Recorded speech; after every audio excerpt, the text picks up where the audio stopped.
Mas veja bem uma mensagem muito profunda e eterna que está em Levítico, capítulo de número 6, versículo número 8 em diante, que diz assim: falou mais o Senhor a Moisés, dizendo: dá ordem a Arão e a seus filhos, dizendo: esta é a lei do holocausto.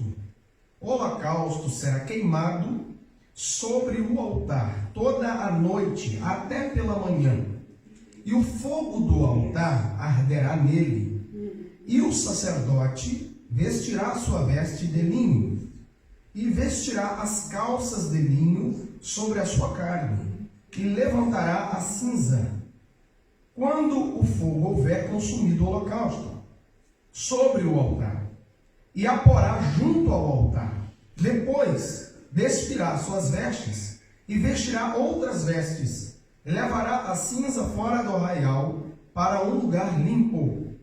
O fogo, pois, sobre o altar arderá nele, não se apagará, mas o sacerdote acenderá lenha nele cada manhã, e sobre ele porá em ordem o holocausto, e sobre ele queimará a gordura das ofertas pacíficas. O fogo arderá continuamente sobre o altar, não se apagará. Quem pode dizer amém? Amém. Queridos distintos irmãos, Levítico, capítulo 1, capítulo 2, capítulo 3, fala sobre 3 ofertas de redenção. Jesus, ele cumpriu cabalmente cada profecia da Escritura, porque nos evangelhos ele disse que tudo que estava escrito acerca dele deveria se cumprir nele.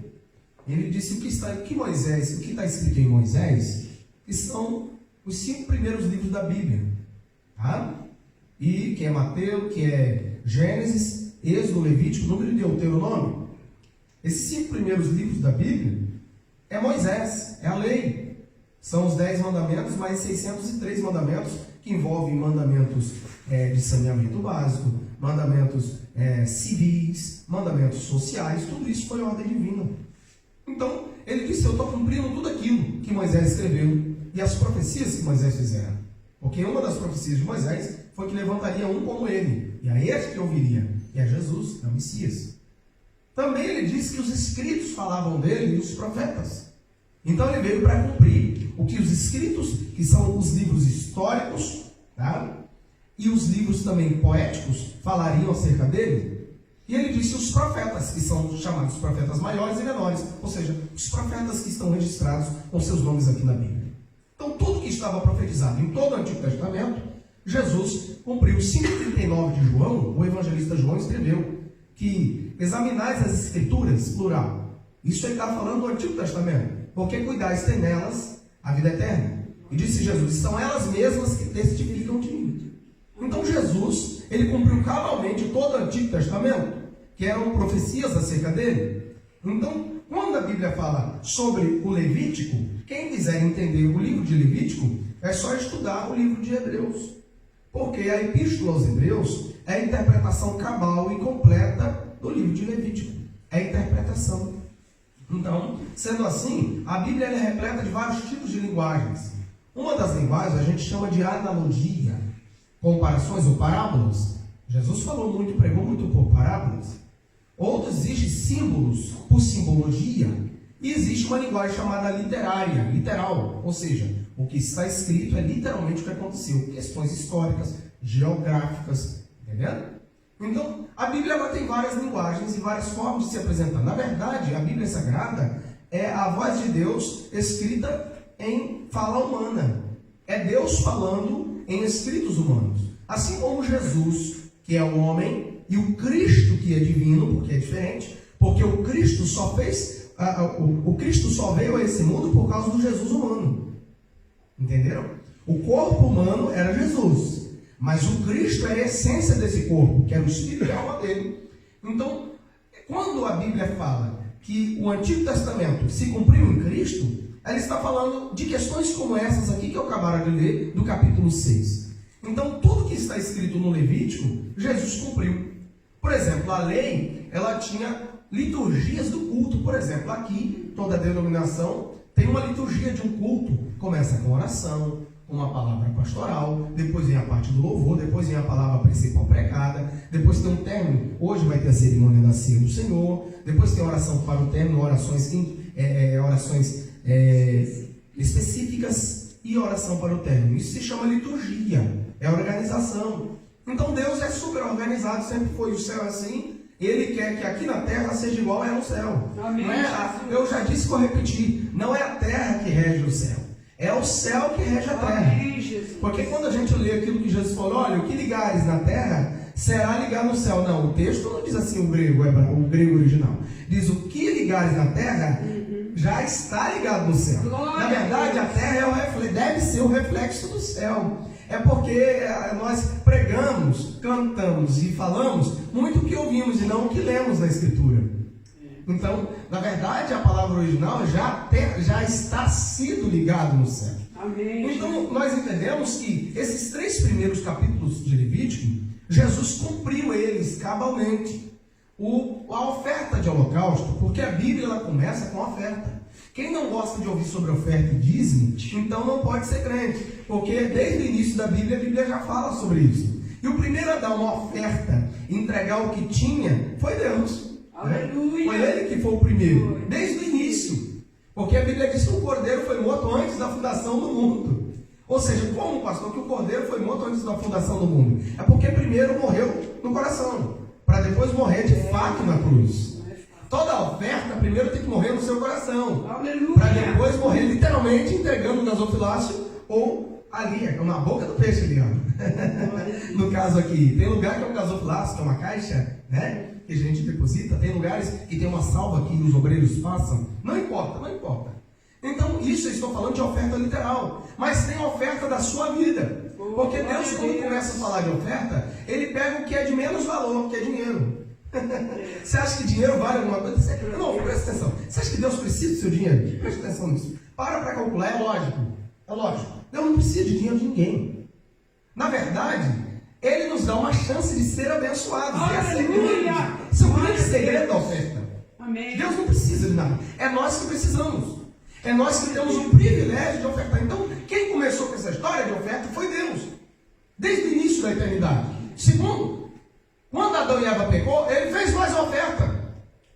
Sacrificando o animal, tirando a pele do animal e vestindo o homem. Ou seja, já era um paradigma, já era uma parábola, já era uma analogia do que o filho dele literalmente ia fazer. Assim como o animal que foi sacrificado ali no Éden, e Deus vestiu o homem e a mulher com a pele do animal para cobrir a sua nudez, assim o Filho de Deus também, segundo Filipenses capítulo 2, verso 9 em diante, se despiu da sua glória no céu, desceu à terra, se vestiu com uma roupagem física humana para nos dar as vestes espirituais, porque espiritualmente estávamos nus diante de Deus por causa dos nossos pecados. Quem está entendendo? Dê glória a Deus. Amém, glória a Deus. Então, Levítico capítulo 1, holocausto era um sacrifício que se pegava o animal e colocava sobre o altar do holocausto, e o animal era totalmente queimado. Ou seja, sangrava o animal, e todo o sangue do animal era tirado do animal, fazia um cáret, que era um corte no pescoço do animal, era Deus que ordenou isso. E o animal deveria representar a nação de Israel ou aquele que fosse o cabeça da casa que levou o animal. Ou seja, o pecado sempre existiu. Então a forma de Deus aplacar, até que o Cordeiro de Deus viesse para tirar o pecado dos homens, Deus usava então os animais que são inocentes, os literalmente animais, como ovelha, ok? Como as ovelhas, como os cordeiros, que eram sacrificados lá de vez em quando carneiro, ok? Novilho. Esses animais, durante muitos anos, durante muitos séculos, milhares, talvez milhões de animais foram sacrificados em favor da humanidade, porque os animais, muitas das vezes, são mais puros do que nós. Então Deus transferia o pecado da humanidade momentaneamente para animais. Então, quando o sacrifício era feito, matava o animal, colocava o corpo do animal sobre o altar do holocausto e queimava totalmente a carne do animal. Nada era aproveitado. Tudo era entregue a Deus. Entendeu? Então Jesus fez isso. Se entregou por completo, tá? A nós, através do envio que o Pai fez para que ele morresse em nosso lugar, ou seja, ele se entregou por completo, foi um sacrifício de holocausto de Jesus, cumprindo a palavra. Depois, no capítulo 2 de Levítico, diz que a oferta de manjares, que é a oferta do fruto da terra, que era como se fosse os legumes, frutos que eram colhidos. Então Deus pedia que pegasse um molho dos primeiros molhos, que eram colhidos, seja de trigo ou de qualquer outro tipo de alimento, era ofertado ao Senhor, e era queimado diante do Senhor, lançado no fogo e queimado e apresentado para Deus, ou seja, dando ação de graças a Deus pela colheita que fora feita. Foi Deus que ordenou. Jesus também foi a primícia. Os primeiros molhos que eram colhidos eram lançados diante do Senhor. Jesus também foi isso, porque ele disse: eu sou o pão que desceu do céu. Aleluia! E o pão vem de onde? Vem do trigo. O trigo vem de onde? Da terra. Aleluia! Então, Jesus também foi a oferta de manjares. E olha só, que até a ceia do Senhor, o fruto que vem dela, nenhum vem de animal, vem tudo da terra. O pão e o vinho. Glória a Deus. O vinho vem de onde? Da uva. A uva vem de onde? Da terra. Oferta de manjares. E tem a oferta de sacrifício, que parte dessa oferta era tirada para o sacerdote. Parte dessa oferta o sacerdote deveria comer. Será que vocês não estão entendendo por que a gente tem que comer a ceia? Esse é o grande segredo dos mistérios de Deus. Nós, aqueles que são batizados em águas, por imersão nas águas, e está em comunhão com uma igreja evangélica, não importa se é a igreja aqui, Templo dos Anjos, não importa, mas uma igreja, tem pastor, está em comunhão com a sua igreja, batizado em águas, ok? Está com a vida no altar e tem condições, pegou do pão, pegou do suco de uva ou do vinho, participou, está ali participando do corpo de Cristo. É isso que Paulo estava explicando sobre o capítulo 3, que está em Levítico. Capítulo 3 é um sacrifício, e é um sacrifício por ação de graças, dando graças a Deus. Então ele disse: olha, vocês vão, quem não come da minha carne e não bebe do meu sangue, não tem vida em si mesmo. É muito grave isso. Então observe que Levítico capítulo 1 e 3, na verdade, é o significado perfeito da ceia do Senhor. Mas o que eu li para os irmãos está em Levítico capítulo 6 a 8, que fala sobre a lei do holocausto. Nós não vamos falar sobre os outros dons, sobre o sacrifício de manjares, a oferta de manjares e a oferta de sacrifício. Não vamos falar. Vamos falar apenas rapidamente naquilo que o Espírito Santo colocou em nosso coração para a edificação da igreja, para que os irmãos saiam daqui cheios da graça de Deus e que tenham preeminência na vida espiritual. É a lei do holocausto. Eu sei que muitos pregadores no mundo inteiro pregam esse texto e só fala do versículo 3: o fogo arderá continuamente sobre o altar e não se apagará. Mas tem que ver o que acontece para esse fogo ficar aceso. Primeira coisa, eu até anotei aqui, porque quando Deus me revela as coisas, tem que anotar, é muita coisa na cabeça, né? Eu tenho uma mente, certa memória, mas não sou brilhante, né? Einstein, com todo o conhecimento que ele tinha, não era totalmente brilhante, né? Há quem diz que ele era muito ruim em matemática e outras coisas. Imagina um gênio como aquele. Então, ninguém é 100% mentalmente perfeito. Então a gente tem que anotar. Eu escrevi assim que o Senhor me disse pela madrugada: Deus acendeu o fogo. Nós precisamos manter o fogo aceso. Porque se você olhar na Bíblia, se estudar a Escritura Sagrada, vai ver que o altar do holocausto, que o fogo que tinha sobre o altar do holocausto, as brasas que tinham sobre o altar do holocausto, foi aceso pela primeira vez por um fogo que caiu do céu. Foi Deus que mandou o fogo. Foi Deus que acendeu o altar. A primeira coisa que nós temos que entender, que toda a nossa vida espiritual, a priori é Deus que faz. Toda prioridade pertence a Deus. Agora existem alguns requisitos para que nós possamos manter o fogo aceso no altar. Esse que é o grande problema. Então a primeira coisa, foi Deus que acendeu o fogo naquele altar da época. Literalmente, o fogo caiu do céu. E não foi um fogo estranho, foi um fogo de Deus, foi um fogo do Senhor. Aleluia. E esse fogo acendeu o altar. E dali em diante, durante muitos séculos, aquele fogo permaneceu aceso. Mas não foi sozinho. Alguém tinha que manter aquele fogo aceso. Existia naquele tempo as 12 tribos de Israel, para formar a potente nação de Israel. Então, cada tribo de Israel tinha um sacerdote que o representava na escola sacerdotal. E naquela escola sacerdotal, assim como no colégio apostólico, tinha 12. Todo o mistério aí. Inclusive lá na Jerusalém Celeste, a Bíblia fala que existe uma quantidade de portas. E naquelas portas do céu, do terceiro céu, está escrito o nome dos 12 apóstolos. Que mistério, né? Aí você pergunta, mas é Judas? Né? Deixa isso para outro dia para a gente dar uma palestra só sobre isso. Se Judas, o nome dele está na porta do céu, por favor, né? Não é coisa a se pensar? Mas não está, tá? Fique tranquilo que não está. Esse não está. Os Iscariotes não. Então observe que a primeira coisa é o fogo no altar. O que é o fogo no altar? Alguém estava um dia desse perguntando, eu estava ouvindo um lugar, o que é unção? O que é fogo? Fogo é um elemento, né? Um dos elementos importantes desse planeta. Sem o fogo, o que faríamos? O Sol, por exemplo, ele é hidrogênio. O hidrogênio aqui, nesse oxigênio que temos, que Deus criou para nos manter presos aqui nesse planeta, porque nós só estamos aqui por causa da gravidade. Se não fosse a gravidade, a gente já estava no espaço, literalmente. Eu sei que tem gente que vive no espaço, a cabeça no espaço.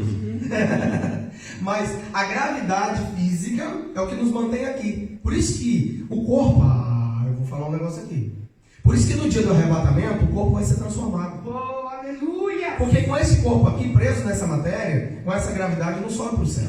Então vai ter que ter uma transformação do corpo, uma metamorfose espiritual, para que o corpo seja um corpo de glória, que pertence a outro mundo espiritual.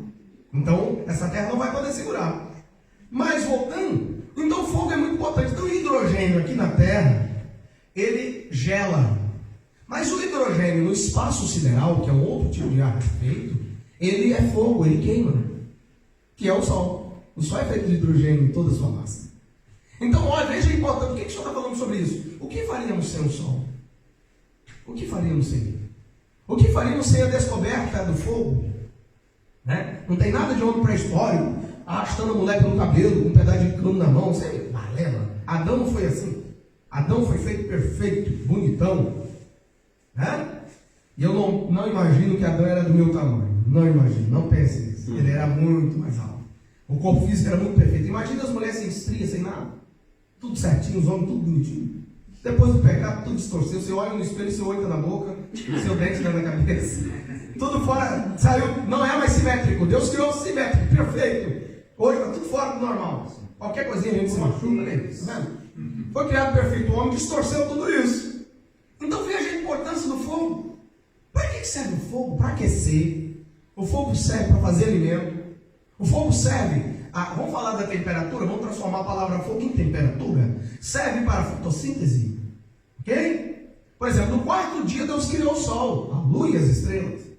No quarto dia da criação, está escrito em Gênesis, porque até lá não tinha. E a função do sol e da lua e das estrelas é a gente contar o tempo, as horas. Não quer dizer que em 3 dias não existia cronologia humana. Tá? O tempo era atemporal. Dali em diante começou a contagem dos tempos que nós conhecemos, como segundos, milésimos de segundos, minutos, horas, dias, semanas, meses e anos. Começou assim, no quarto dia. Então veja a importância da temperatura na fotossíntese do ambiente. Você vai entender o que Deus quer falar. Pastor, o senhor está sendo muito científico. A Bíblia é científica. A Bíblia é o maior livro de ciência que existe. Amém. Qualquer cientista tem que estudar a Bíblia. Então a palavra está dizendo que tem que ter fogo. Agora, tudo bem, eu estou falando do fogo físico, mas o fogo que eu estou dizendo não é um fogo que você pega um botija de gás, é assim que fala mesmo, e coloca lá no seu fogão e acende e bota a pólvora e pega o fogo para fazer seu alimento. O fogo que eu estou dizendo é aquele que pega nas matas, que é a temperatura do próprio sol, ou alguém criminosamente joga algum fogo e pega nas matas e acontece tanta desgraça nesse país aqui, porque o vento leva o fogo, consome tudo, em outros lugares mais. Eu estou falando de um fogo espiritual. Aleluia! Assim como a função do fogo físico tem boas coisas, ela tem más coisas também. Porque veja que eu defendi o fogo aqui hoje. O fogo foi defendido pelo pregador. Mas o fogo também faz coisas ruins. Eu citei uma: queima, destrói. Agora, o fogo espiritual de Deus também.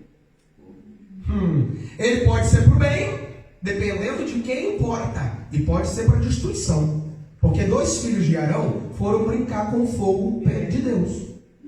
Foram brincar com o fogo santo. Fogo espiritual que vinha de Deus. É o fogo que Deus acendeu aquele holocausto. Quando eles entraram com um coração mau E com o pecado diante do altar do Senhor, a Bíblia diz que fogo do Senhor saiu e carbonizou e queimou e matou eles. Corá, Datã e Abirã, que eram 3 líderes muito importantes de Israel, se levantaram contra Moisés e contra Arão, dizendo que eles só eram sacerdotes porque só portavam o fogo do Senhor e só tinham condições de estar diante do altar do fogo do Senhor porque eles eram irmãos. Isso era nepotismo, era coisa de família. Moisés falou: não fui eu que chamei meu irmão, foi Deus que chamou. Olha o que vocês estão fazendo. E chegaram 200 e tantos homens, 250 homens, diante do altar do Senhor, e Deus falou: sai do meio deles que eu vou destruir a nação inteira. Deus ia matar a nação inteira por causa de Moisés e Arão. E Moisés clamou, dizendo que não, pedindo, intercedendo. É um intercessor, um pastor. E o Senhor falou: então sai você, Arão, e deixa só esse grupinho que eu vou dar jeito neles. A Bíblia diz que o fogo do Senhor saiu do altar e queimou, matou todos eles. Achando que com Deus se brinca. Por isso que a Bíblia diz que Deus é fogo consumidor. Aleluia! Irmão, tem gente achando que Deus mudou. Ele é imutável. Amém. Deus não muda. Não há sombra de mudança de variação. A diferença é palavra simples: graça, favor imerecido, misericórdia que está no sacrifício de Cristo, no holocausto que foi efetuado. Então, agora qual é a qualidade do fogo de Deus? Queima a impureza. O fogo de Deus queima as impurezas e os pecados que saem de nós. Porque quando nós deixamos o fogo de Deus entrar em nossa vida para nos purificar espiritualmente, queimar todas as mazelas, tudo aquilo da velha natureza, tudo de carnalidade, todo pensamento maligno é queimado pelo fogo de Deus, aí o fogo permanece. E nós somos os altares. Nós somos os altares. Na verdade, nós que somos os altares. E nós também temos que ser os próprios holocaustos. Porque todos os dias nós devemos estar oferecendo a Deus aquilo que Paulo escreveu, 1 Tessalonicenses capítulo 5, verso 23. E todo o nosso espírito, alma e corpo sejam plenamente conservados ou santificados, já preguei isso aqui, santificados para o dia de Cristo. Ou seja, o sacrifício tem que ser por completo. O holocausto é um sacrifício completo. Começa lá dentro do espírito, vai para a alma e o corpo também. Ou seja, Deus tem que ser uma oferta completa para Deus no altar do holocausto. Assim como Cristo foi.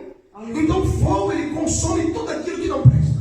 Glória a Deus. Quando eu estou no altar de Deus, eu costumo falar para alguns companheiros de ministério, falava-se muito no Brasil, falei para os dois aqui, e eles se alertaram com isso. Falei: olha, presta atenção. Quando nós estamos no altar de um templo, nós chamamos de púlpito, o altar, tem que tomar muito cuidado. Porque, para mim, quando um altar é consagrado, como este já foi consagrado, quem sobe aqui não pode brincar, não. Não pode brincar, não. Porque quem está aqui é sacrifício sobre esse altar. Tem gente que acha que está no altar, está diante de um púlpito, falando para um povo, seja um grupo pequeno ou grande, ou médio, não importa a quantidade, é status nada, é para tremer, meu irmão. É para tremer, é perigoso. Porque nós somos o sacrifício. E se nós não tivermos com o coração de sacrifício real, o fogo de Deus pode nos consumir não para o bem, mas para o mal. Depende do tipo de oferta que se oferece. Por exemplo, hoje eu estou aqui com uma oferta diante desse altar. Uai, que é isso? E vocês precisam sentir o cheiro dessa oferta. E Deus sente isso. Então, primeira coisa, o fogo no altar. Segunda característica é que os sacerdotes tinham que ter vestes limpas. Para ofertar diante de Deus, para estar diante do Senhor, tem que estar com vestes limpas. Por exemplo, eu duvido que qualquer um dos senhores e senhoras aqui se apresenta de uma autoridade, uma alta autoridade com qualquer tipo de roupa. Duvido. Pode ter certeza que não vai conseguir nem se aproximar. Pode ter certeza. Eu estou falando de roupa física, tá? Falando de roupa física. Essa é a comparação. Então, como que são? Você pode falar o que você quiser, você pode reclamar, pode falar que é preconceito, o problema é seu. Tem regras e tem normas. Claro. O segurança nem deve se aproximar. Que pessoa é essa? Quem é essa pessoa? Tem que saber se portar diante de um rei, diante de uma autoridade, diante de um governo. Como que vai chegar de qualquer maneira? José, quando foi chamado para interpretar o sonho, a Bíblia diz que ele cortou o cabelo e fez a barba. Para chegar diante do faraó do Egito. Isso tem toda a Bíblia e toda a história, sempre soube disso. Fique tranquilo, fica a sua barba. Mas ele aparece. Agora, uma barba bem feitinha, bonita mesmo, não é assim, ó. Quando está a pessoa com barba, quando ela é aparadinha. Minha esposa, ela teima que eu tenho que usar cavanhaque. Zé com um preto bonito de cavanhaque. Né? Aí, a irmã está te defendendo, não precisa. Aí, tá vendo? Não, uma vez deixou crescer. Falei, vai se acostumar, deixa esse negócio pra lá. Mas o importante, o que eu estou dizendo? É a postura, é a apresentação. Está bem? É verdade? Agora, e Deus aí? Ah, não é para Deus? Eu vou de qualquer maneira. É, Jesus. Eu não tem problema. Deus entende. Vai. Eu não estou falando agora, nesse momento, de uma roupa física. Agora eu estou falando de vestes espirituais. Eu estou falando, as vestes espirituais, a Bíblia diz que são as obras dos santos. Isso é muito sério. O que é veste, então, pastor, no mundo espiritual? Obras. Em Apocalipse diz que as vestes dos santos são as obras. Já está interpretado o que é uma veste limpa espiritualmente falando. Se humanamente eu tenho que me apresentar com uma veste física, bem diante de uma certa autoridade, diante de Deus a minha veste é espiritual, que são meu modo de viver, meu modo de ser, minha forma de falar, o meu caráter, como que tem que estar? Como que deve ser diante do Senhor? O sacerdote, para chegar diante do altar, para ofertar, Deus deu, como que fala estilista? Você olha fera nisso? Estilista, né? Tem que estar alinhado. Deus é que foi o estilista. Falou, eu quero tal roupa. Ainda deu material, eu quero tal material. E não é qualquer pessoa que vai tecer a roupa, não. Ó, não é qualquer um que vai botar a mão para fazer roupa de sacerdote, não. A roupa do sacerdote tinha um grupo de pessoas que foi escolhidas em Israel para fazer. O tipo de linho que tinha que ser colhido lá no meio do mato, que era uma cana, linho, não é linha não, linho, que era tirado, desfiado, feito no tiago. Tinha que ser linho puro e fininho. Era o melhor que tinha. Então Deus falou, eu quero que seja assim outra. Coloca um calção por baixo da veste do sacerdote, porque não tinha calça e terno como eu tenho aqui. Era um vestido. Então ele disse, eu não quero que ninguém veja a nudez do sacerdote. A nudez do sacerdote quando ele subir no altar, no degrau do altar. Então coloca aí a bermuda de hoje por baixo, né? Como fala aqui? Sunga, sei lá. Calção. Não, calção, sunga fica demais também. É o calção, boa. É um calção. Coloca para ninguém ver a nudez do sacerdote. Gente, observe como que Deus é cuidadoso. Deus preocupado com a situação. Você acha que naquele tempo tinha gente que já reparava o sacerdote? Como que tinha? Já pensou o sacerdote sem um calção por baixo, sobe com o vestido direto no altar, alguém ia ver a nudez do sacerdote. Olha o escândalo que seria. Um sacerdote, ele deveria se casar só com virgem pura. Se ela morresse, ele tinha que achar outra virgem para casar. Porque a vida deveria ser santa, assim deve ser nossa vida espiritual. Uma vida de pureza, a divindade fala de pureza espiritual. Glória a Deus. Então eu preciso ter as vestes limpas. As minhas obras, se elas forem más, eu devo apresentar diante do Senhor. O Senhor me ajuda a transformar isso em bem. Essa maldição tem que ser transformada em bem. Essa obra de fala minha, essa palavra minha, que é uma obra também. E tem palavras aí, irmão, que constrói cada coisa, constrói cada Babel. Ok? Confusão. Existem palavras que constroem uma torre de Babel. Constrói. E aí, irmão, para desfazer aquelas palavras, aquela má obra que foi efetuada com aquelas palavras que foram ditas, muitas das vezes destrói famílias, destrói igrejas inteiras e até nações. Irmão, toda a história, nações que começaram guerras por causa de uma palavra ou de uma frase. Guerra que não precisava ter começado. Um mau entendimento de uma palavra. Fulano falou X, outro entendeu isso. Por exemplo, quando tem coisa, eu e minha esposa aprendemos, quando tem coisa muito séria para tratar, nunca a gente trata por telefone. Porque você fala X no telefone, eu acho que o demônio entra na linha do telefone. Tufone, né, que vocês falam, tufone, eles abreviam. Tufone, telemóvel, é tudo a mesma coisa. Entra na linha lá, o diabo parece que entra aquele negócio lá e muda a palavra do outro, transforma, distorce tudo. Coisa maligna. Cuidado com o tal do zap também. Isso é um perigo. Então, por que o senhor está falando isso? Eu estou falando das palavras. Eu estou falando aqui das obras que nós falamos pelos lábios. O que nós estamos cantando? Que tipo de obra estamos cantando? Que tipo de obra os nossos pés estão efetuando? É vestes. As nossas vestes têm que estar puras, porque no dia do arrebatamento, se não tiver com veste pura, não vai entrar no céu e pronto. Não tem negociata com Deus. Então imagine, se para ofertar no altar do holocausto tinha que ser assim. Imagine as coisas mais profundas de Deus. Outra coisa que eu descobri aqui é que, para que o fogo, isso aqui é muito forte, essa revelação que Deus me deu, o fogo era aceso durante toda a noite, porque os 12 sacerdotes, que representavam cada uma tribo de Israel, eles iam 6 da manhã, eles faziam uma fila, e o fogo estava só na brasa, estava já se apagando.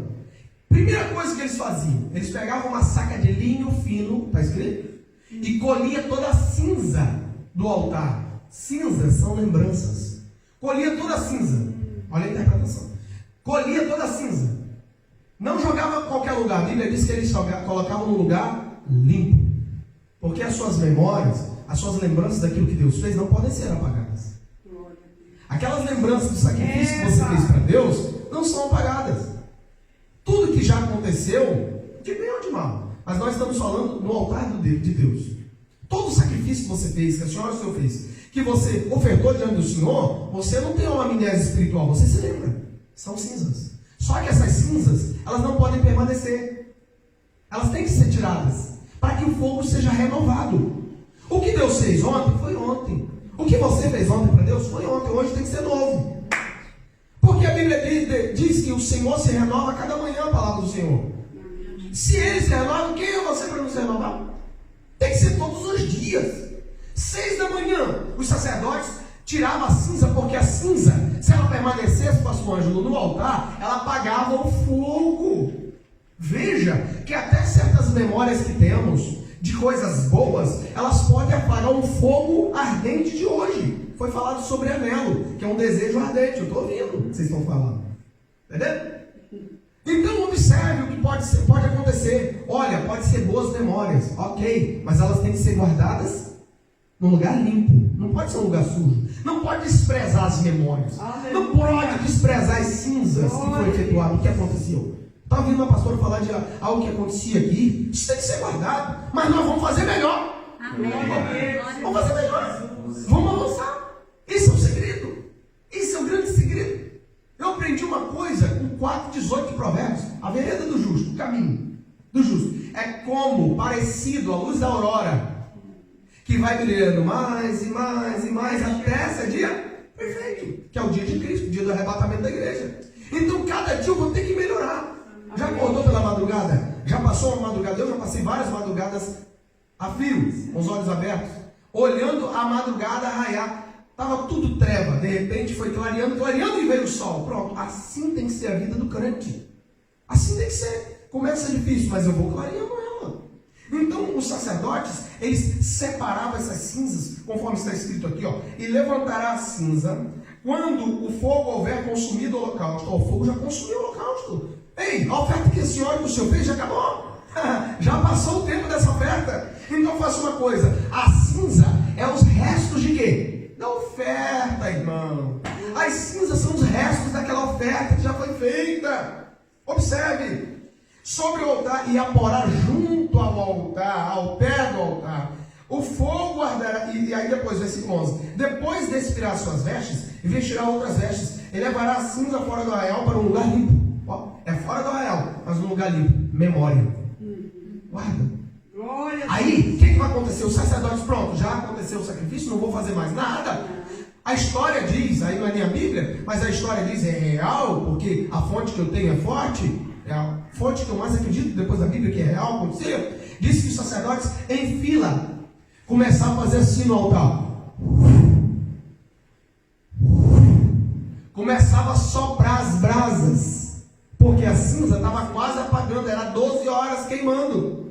E agora o sacrifício está sobre a cinza, sobre o altar, e as cinzas do sacrifício caiu, e eles tiraram, e agora a brasa ficou acesa, o fogo não apagou, mas a brasa está lá, e se continuar pode apagar. Então eles assopravam. Tem um texto na Bíblia, no Antigo Testamento, que diz que o Messias, Jesus, o Cristo, viria, e ele não apagaria o pavio que fumega. Ele soprava para pegar fogo, está escrito. E a cana trilhada, ou a cana pisada no meio do mato, ele não acabaria de pisar, ele levantaria ela. Esse é o segredo de Cristo. Ele não quer que você se apague espiritualmente. Aleluia. Ele não quer que as cinzas, as memórias se apaguem. Ele quer que aquilo que aconteceu fique guardado, mas ele quer um renovo de vida a cada dia. Ele quer um renovo de sacrifício a cada dia. Ele quer uma oferta diante dele a cada hora e a cada dia. Glória a Deus. Glória a ti, Pai. Então esse sacerdote assoprava e o fogo, o baterista, pegava. Quando o fogo pegava, eles vinham com lenhas, cada um com um fecho de lenha. Olha o segredo da lenha. Por isso que quando a gente tem uma linguagem pentecostal, olha, irmão, fique mais junto, se aproxime mais do altar, porque a lenha junta pega fogo. Essa história veio daqui da Bíblia. Não é uma coisa de cabeça de pentecostal doido, maluco, não. Está na Escritura. Então, eles pegavam as lenhas e colocavam no altar. Irmão, queimava mais 12 horas. Eles colocavam o animal de novo no altar. É isso que significa o fogo arder continuamente sobre o altar e não ser apagado. É isso que significa. Esse é o original da palavra. Agora, será que nós estamos mantendo o altar desse jeito? Porque até o altar do próprio sacrifício que foi feito tinha que ser limpo. Veja a cruz. A cruz é o altar do holocausto. Cristo era o sacrifício. Depois que foi efetuado o sacrifício, o que aconteceu? Limparam a cruz.